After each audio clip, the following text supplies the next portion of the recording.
திருச்செந்தூர் ஆண்டவனே வேல் முருகா, தினம் உனக்கு நன்றி சொல்வோம் மால்மருகா.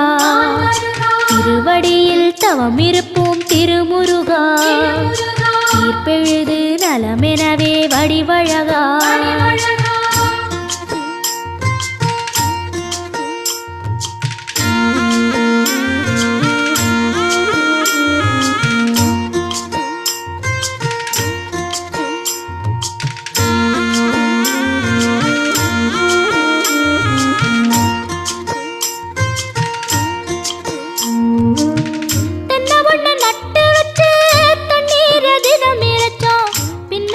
பாலம் தரன்னு அண்ணாந்து பார்த்து நின்னோம்.